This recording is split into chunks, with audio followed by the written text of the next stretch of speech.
Olá, vamos continuar o nosso papo aqui no Cruzeiro do Sul e hoje nós trazemos o Flávio Amari, que é presidente do Secov.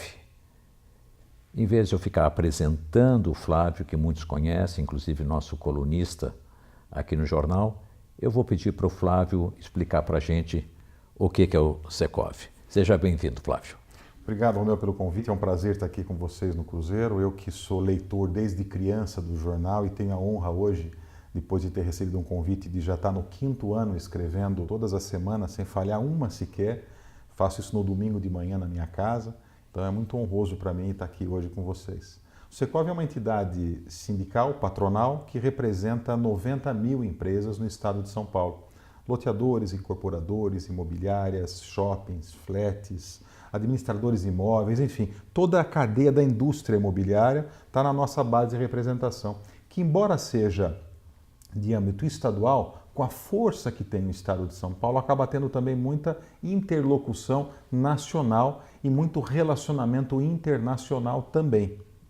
Você é novo, vamos dizer assim. Você é uma pessoa que está com quantos? 40? Eu tenho 47 anos. 47 anos. A gente espera que um presidente de um Secov, uma organização dessa envergadura, já seja bem mais adiantado. Como é que você chegou aí tão cedo? Na verdade, a entidade tem mais de 70 anos e todos os presidentes eram na faixa de 60, da capital e engenheiro. Eu sou administrador de empresa, me formei na Getúlio Vargas, sou caipira de Sorocaba, sempre com a bandeira em todo canto que eu vou defendendo a nossa terra, e mais novo, eu assumi com 45.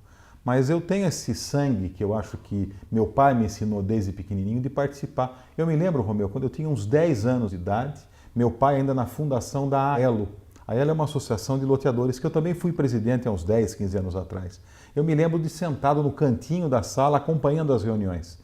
Então esse conceito de doação, porque nós somos voluntários, são 300 voluntários no Secov, pessoas como eu, que dedicam parte do tempo, uns mais, outros menos, mas dedicam tempo para buscar um melhor ambiente de negócios, uma sociedade melhor. E a hora que a gente tem voluntários, eu fui acabando assumindo compromissos, até que chegou a hora de receber o convite. E não tem disputa, porque ali não é o presidente que quer, é um convite para a gente assumir a presidência. Eu fiz isso com muita alegria, porque a gente também tem que gostar do que faz. E para mim o trabalho é junto com diversão.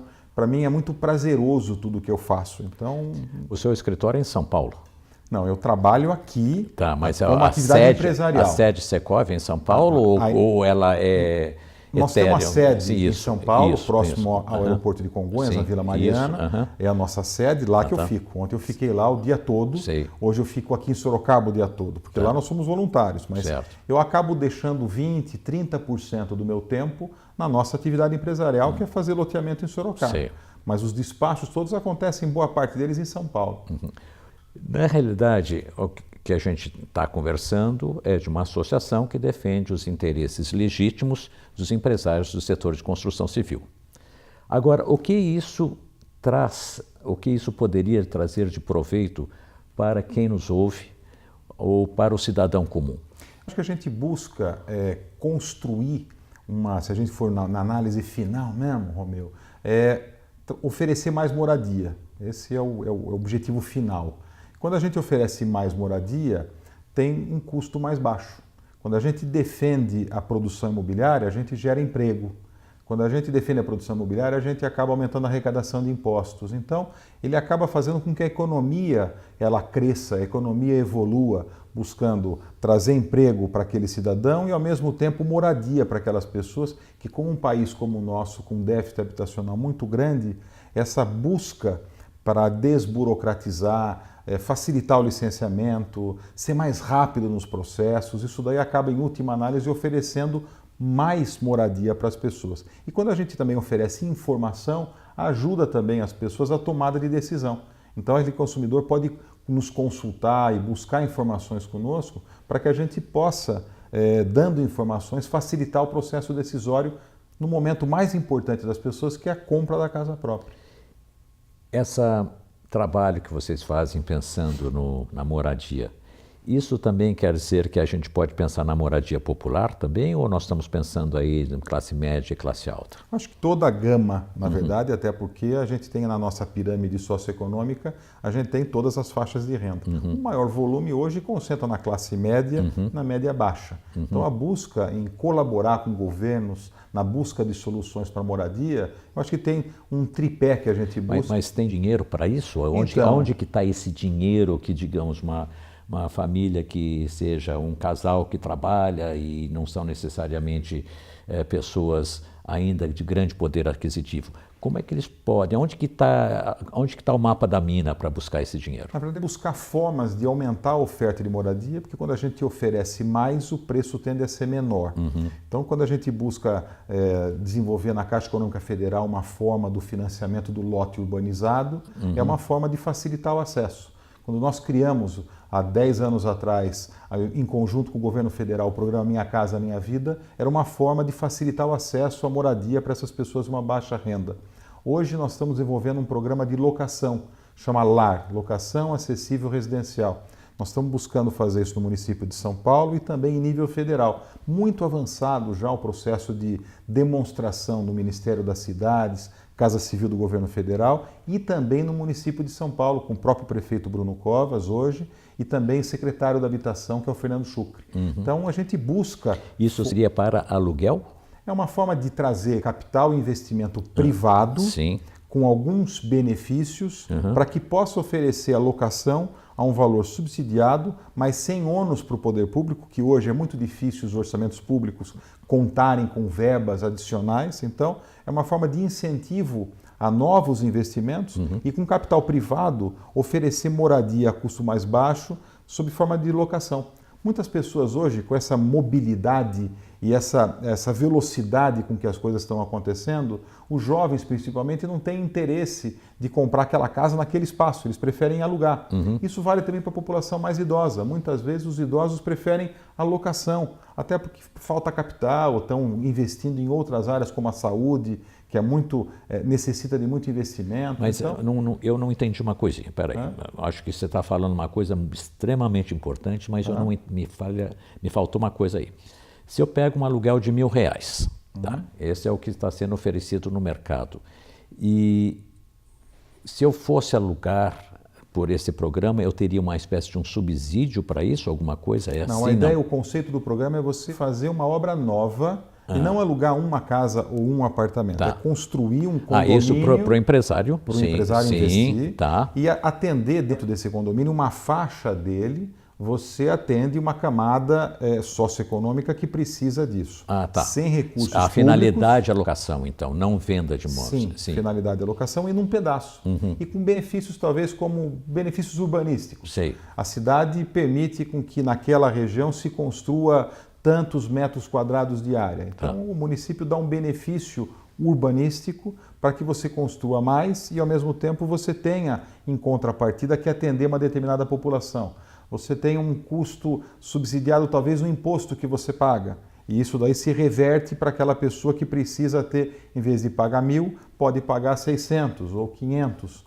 Uma forma para facilitar e diminuir esse déficit habitacional que a gente tem no país. Mas, sei lá, pelo que a gente observa e conversando com empresários do setor, parece que o problema hoje não está nem tanto na maneira como é construída ou o custo da construção. Parece que o grande problema é que o preço do terreno, o preço do chão aumentou muito. Isso está inviabilizando novos investimentos, ou se existem novos investimentos, daí é somente para uma determinada faixa da população, a não ser que você vá ir lá para a periferia, e daí você gera aquele problema de transporte, está longe do local de trabalho, você tem uma questão de infraestrutura a ser atendida. Qual é a receita dessa... Normalmente, os terrenos mais caros ficam nas regiões centrais. Certo. O Brasil tem uma cultura de limitar um pouco a verticalização. Os coeficientes de aproveitamento ou de volume de construção no Brasil costuma ser 2 vezes, 3 vezes, 4 no máximo. Ou seja, para cada terreno de 1.000 metros, você pode construir 3.000 metros de área construída, 4.000. A hora que a gente compara isso com alguns países asiáticos, ou até algumas capitais americanas, como Chicago, Nova York, você pode construir 20 vezes. Então é uma forma de diluir o custo do terreno, e eu não estou defendendo aqui construir 20 vezes, cada cidade cada região tem que encontrar o seu parâmetro, o seu equilíbrio, mas quando o terreno é mais caro, se você constrói mais no terreno, o custo do terreno se dilui no imóvel individualizado. Sim, é como condomínio, né? Quer dizer, você mora num prédio, se você tem 4 apartamentos por andar, é mais barato o condomínio do que 2 apartamentos por andar ou 1 apartamento por andar, daí o seu condomínio vai ser maior também. O ideal é encontrar o equilíbrio, Romeu. Eu acho que não existe uma receita pronta, porque nós temos, na verdade, o conceito dos planos diretores todos europeus. A gente tem um estilo de vida americano e às vezes a gente se compara com o país asiático. Então a gente tem que buscar a nossa característica. Então encontrar os desenhos urbanísticos brasileiros, conhecendo o que aconteceu em cada pedacinho do mundo, mas trazendo isso para a nossa realidade, para a nossa cultura e para a nossa necessidade. E se tratando do mercado de Sorocaba, que, igual ao resto do Brasil, andou sofrendo um pouco com a questão dos imóveis, não tiveram aquele desempenho de vendas ou aquela normalidade de vendas que sempre nós tivemos, existe uma boa luz acontecendo aí no futuro próximo, alguma coisa? Como é que vocês estão vendo isso? Quando a gente compara o mercado de São Paulo capital com o interior de São Paulo, o interior tem menos volatilidade. Ou seja, São Paulo ela cresce mais rápido numa retomada econômica, mas também cai muito forte nessa crise. Sorocaba teve sim um crescimento no momento daquele boom econômico que nós vivemos no começo dessa década e sofreu menos agora. Então existe sim, claro, a dificuldade econômica, mas menor do que existe na capital em São Paulo. Isso é positivo para a gente, isso vale também para outras cidades do interior. Então o impacto aqui foi menor. E você está vendo alguma retomada já? Ou vocês acompanham isso? Ou ainda tem a ver, porque parece que tem Sorocaba houve aí uma questão que atrapalhou muitos negócios com aquela polêmica sobre a planta básica, sobre a tributação, sobre depois a passagem do imposto sobre a passagem da escritura, alguma coisa, isso parece que andou segurando muitos negócios. Eu acompanhei muito isso no final do ano passado, eu me lembro na audiência pública que aconteceu na Câmara, eu fui um dos poucos que estava lá defendendo a não votação daquela planta genérica de valor, quando a Jaqueline assumiu o governo por um período curto e os secretários buscaram ali implantar rápido e qualquer coisa, eu acredito que se fosse votado ali, votaria, porque existia ali uma predisposição do Legislativo de apoio total àquele período do Executivo e se votou uma coisa sem conhecer. Foi muito ruim o que aconteceu e eu defendi isso. Importante que eles entenderam e voltaram para trás. Você defendeu que não votassem. Que não votassem, alertando que o que foi feito ali não foi feito de forma equilibrada. O prefeito Crespo entendeu, constituiu uma comissão para reavaliar tudo isso. Os vereadores também fizeram aquele processo que aconteceu agora recente, a revogação. Martinez fez alguma coisa, depois o Manga tentou alguma coisa também. O Hélio Brasileiro com uma emenda e depois o Manga com um projeto de lei. Vocês noticiaram bastante no Jornal Cruzeiro do Sul e foi revogado, que foi positivo. Isso também é um papel do Secov. A gente buscar formas de, entendendo o mercado, dar informação para o Legislativo, para o Executivo, para que eles tomem a decisão.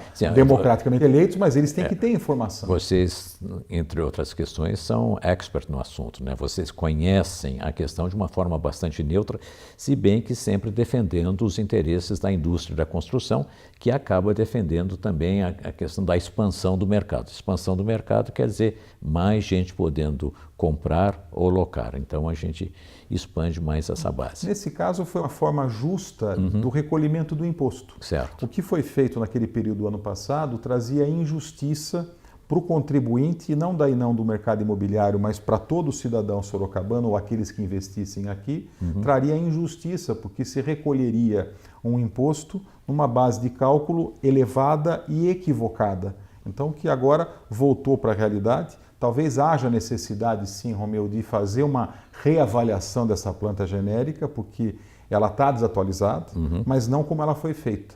Então, existe Quando a gente fala em reavaliação em planta genérica, nós estamos falando vou falar uma palavra difícil aqui, né? Aumento do IPTU. Mas Quando a gente fala em atualização, é lembrar que ele está parado há algum tempo e isso, eu não sei quanto implica hoje o percentual da entrada de dinheiro na prefeitura, o IPTU, quanto significa que possa ser reinvestido na cidade. Mas é uma coisa que acho que com devido critério se consegue. Eu acho que é importante, eu tento sempre fazer isso na minha argumentação, seja em nível municipal, estadual ou federal, quando eu estou conversando com com os interlocutores nos 3 níveis de governo, eu sempre busco argumentar me colocando no lugar deles. Então, eu acho que assim, é difícil a gente ter que pagar mais imposto, mas é razoável que haja uma reavaliação da planta genérica, não nos moldes como foi feito ano passado, mas que traga justiça. Então, se a gente tem um imóvel que custa mais caro, é razoável que a gente pague mais imposto. Sim. Não é razoável isso quando a gente fala para o empreendedor imobiliário, mas é razoável quando a gente coloca o chapéu também pensando como cidadão. Então tem que ter esse equilíbrio. E é justo para a coletividade, não importa onde. E essa é uma questão que eu acho que a gente precisa começar a pensar um pouco nesse país, eu acho que nessa cidade pensa bastante dessa maneira, que a gente tem que pensar além da minha horta, né? Além do meu jardim. Eu tenho que pensar o papel que eu tenho nessa cidade, o que isso contempla ao irmão cidadão, ao que contempla ao meu vizinho, a cidade como um todo. Porque quer queira, quer não, mas a gente tem que lembrar que Sorocaba ainda tem uma das melhores qualidades de vida do país. E isso é uma coisa que a gente tem que pensar como um todo. É verdade, a gente busca, na verdade, fazer esse trabalho como cidadão sorocabano, de investindo aqui, trazendo mais emprego, mais receita, mais renda, mais impostos, e essa interlocução ela é fundamental para que a gente traga equilíbrio para isso tudo. Nós fizemos nessa semana um encontro na própria prefeitura para defender a justiça na cobrança do IPTU, voltando no mesmo assunto, porque a prefeitura em algum momento começou a cobrar o empreendedor de um imóvel que já tinha sido vendido, mas não escriturado. Então é razoável que se cobre judicialmente aquele que comprou o imóvel, mesmo que não tenha escriturado. Então se encontrou uma forma de fazer isso, através de um decreto que o prefeito Crespo fez. Eu colaborei nas informações para isso tudo e nós fizemos um encontro na prefeitura agora, em que os empreendedores imobiliários estiveram presentes, com os membros da Secretaria da Fazenda, orientando uma forma de fazer isso para que a prefeitura possa cobrar quem deve pagar o imposto. Finalizando, eu sei que você tem viajado muito, às vezes você está em Brasília, às vezes você está em Portugal recentemente, ou você estava em Eslovênia? Na Eslovênia, alguma coisa assim. Você pertence também a um grupo internacional de agentes, tem uma relação com várias entidades internacionais. Então, nós temos aí convênio com a FIABS, que é uma entidade de Paris, todas da área imobiliária. RICS, que é uma da Inglaterra, Royal International, enfim, se for falar todas as siglas, ela é confusa, mas FIABS, RICS, Sinlop, tem várias entidades como o ULI de Urbanismo dos Estados Unidos, a ANAC de corretores, e acabam tendo o congresso. E é importante a participação, Romeu, porque a gente acaba trocando conhecimento. Nos últimos 12 meses eu fiz bastante viagem, eu gosto de viajar também, e é uma forma de você buscar conhecimento. Esse ano eu estive em Dubai, no Congresso Mundial, em abril, depois nós fizemos uma missão para a Armênia, para a Geórgia, para o Azerbaijão, voltei para cá, fui para o Salão Imobiliário do Porto, fazer uma apresentação lá do mercado brasileiro, fui para a Eslovênia fazendo a mesma coisa, ou seja, esse intercâmbio de informações onde a gente visita empreendimentos, empreendedores, relação com embaixadores do Brasil, ou seja, todos esses países que eu fui, eu visitei embaixador do Brasil neste país. Então a gente jantou com o embaixador do Brasil da Eslovênia, da Armênia, do Azerbaijão, a gente conhece as embaixadas do Brasil. É importante nesse intercâmbio para buscar conhecimento e ter argumentação para, na hora de um processo de convencimento, tendo informações de como funciona o mundo, a gente argumentar e construir uma legislação mais eficiente e mais equilibrada. E funciona muito bem. Porque quando a gente está discutindo essas legislações com os deputados, com os senadores ou com ministros, essa rede de informação nos ajuda a dar o pessoal é acessível? Os ouvidos estão abertos? a essas ideias, a essas colocações feitas? A credibilidade da entidade que eu presido hoje, Romeu, ela é muito forte. Tá. E ela dá liberdade para telefonar e ser recebido pelo prefeito de São Paulo, pelo governador e pelo presidente da República, por secretários municipais, estaduais e ministros de Estado, presidente do Tribunal de Justiça, do Supremo Tribunal Federal, do STJ. Então, a abertura que isso dá pela credibilidade, justamente porque nós nos colocamos no lugar também do governante. Como eu falei agora aqui, defendendo a reavaliação da planta genérica, mesmo que traga mais imposto, é razoável. Então, quando a gente busca essa interlocução, é sempre em benefício do país. Não é só defendendo o setor especificamente, é buscar de forma justa e equilibrada um país melhor para todos nós. Você citou agora o STF, isso aí é para a gente encerrar essa nossa conversa. O STF acabou de julgar como improcedente agora o recolhimento obrigatório do imposto sindical. Como é que ficam os sindicatos patronais e os sindicatos de empregados, sem essa obrigatoriedade do recolhimento? Existem outras fontes, né? Sim, todos os sindicatos patronais ou laborais tiveram que fazer os ajustes. Ainda é uma coisa muito difícil, porque nós continuamos com as obrigações legais sem ter a receita legal. Então ainda vai ter que existir algum processo ainda nessa mudança, nesse período de ajuste. Nós temos que fazer a convenção coletiva, é uma obrigação do sindicato. Nós estamos fazendo isso agora no Secov, mas a empresa não é obrigada. Eu acredito que com o tempo as empresas vão continuar contribuindo para aquelas entidades que prestam o serviço representando e defendendo os interesses do setor. Mas é um momento de transição, que são necessários ajustes e faz parte de um processo. Para o país vai ser melhor isso, porque muitos sindicatos acabaram virando fontes de receita e cabides de emprego e trazendo prejuízo para a sociedade brasileira, diferente do que é o nosso. Nós temos uma alternância no poder, ou seja, nós não temos um presidente que ficou lá 10, 15, 20, como vários sindicatos, federações ou confederações têm. Nós não temos nenhum diretor remunerado, nós somos todos voluntários, então nós não ganhamos dinheiro na entidade. Muitas vezes não. A gente dedica o nosso tempo, a nossa energia, então a gente quase que está dando... E a nossa despesa também, muitas vezes. Despesa, então nós doamos o nosso tempo. Hoje, 2/3 do meu tempo é para a entidade, que é defendendo o setor, o país, porque eu acredito nisso.